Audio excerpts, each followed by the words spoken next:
things happened yesterday that were SEC related and running back related.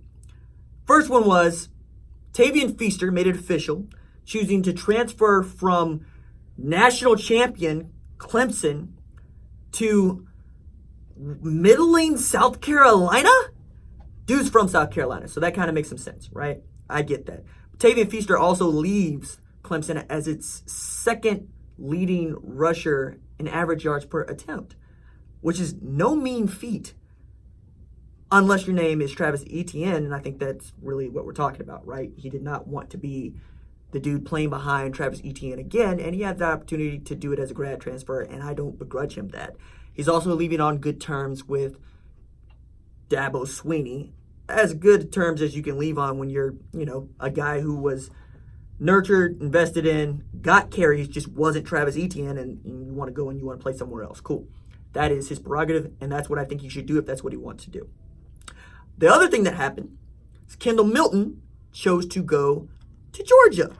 Kendall Milton, who at one time was thought to be one of the guys that was considering Oklahoma when Seth McGowan became the second dude added to Oklahoma's 2020 class at running back. That seemed to be done because OU's taking 2 running backs.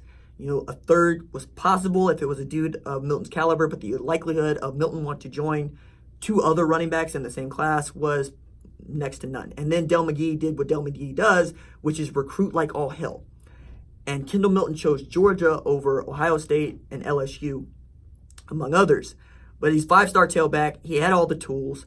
His comp is Joe Mixon, right? He can catch the ball out of the backfield. He can run between tackles. He's legitimately awesome at the position of running back. So I got to think about this guy. Okay, that's 2 dudes that play running back that chose the SEC. And the NFL has come to believe that the SEC is one of the best at producing running backs, or that is the narrative. And I went to look at this over the last couple of years because let's see how many SEC running backs got drafted, because that's what you're playing college football to do, right? Because you can't get paid to play, and you're going to make more money as a professional football player than you would being a professional anything else if you're a football player.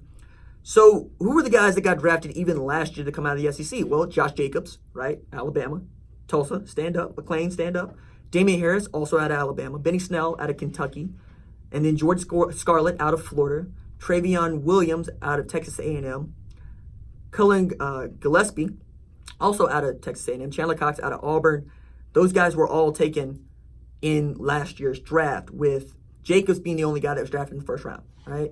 And we all know that taking a running back in the first round is something that apparently John Gruden does and Jerry Jones does and a few others. Or do they? Then I looked at 2018. Sonny Michel, Nick Chubb, both came out of Georgia. Kerryon Johnson, also Auburn. Darius Geis, LSU. And then Jordan Wilkins out of Ole Miss. And we can keep going, right? But I was going, what does that prove, if anything? Doesn't, right? Because I want to draw some conclusions, because that's what we do here, right? I say build an argument. This is not your daddy's Facebook page. And the argument that I was thinking was going to be built is that, hey, it's not that the SEC is better at producing running backs. It's that the NFL thinks that the SEC is better at producing running backs. And that might be true, right? Because there was this wide belief that John Gruden decided to take Clelin Ferrell at the top of the draft because he watched the national championship game and not a whole lot else. And the more that I talk to NFL people, scouts, and then analysts, draft analysts, the more I come to find out they don't watch college football because they're too busy trying to game plan and get ready for their own football season. So they all try to watch as much film as possible from about the end of January to the day of the draft. And in 3 months, you make some decisions, which is why we see guys move up and down a draft board and why the NFL draft, for the most part, is still a crap shoot. I don't think it's because it's just that difficult to identify talent, even at running back or quarterback, because historically the draft is 50-50. 50% of the quarterbacks drafted in the first round pan out, 50% of them don't.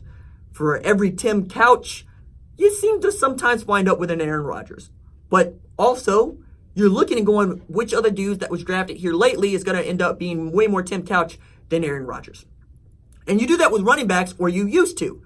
And that's the other reason why I'm thinking maybe the move here isn't necessarily to go to the SEC, Although the argument is, hey, they play a quality brand of football. You're going to face better defenses. Yeah, but they're also going to give you the ball, which is great in theory, because the more touches you have, the more yards you have. We've seen that with the comp I made with Alfred Morris and Ezekiel Elliott. As a matter of fact, to make this even broader, one of my buddies at 247, Kevin Bulliard, put out this tweet that says, hey, look, if you looked at the top 5 tailbacks of all time with the most yards per game, you'll see Jim Brown, you'll see Eric Dickerson, you'll see Terrell Davis, you'll see Barry Sanders, and you'll see Zeke Elliott, right?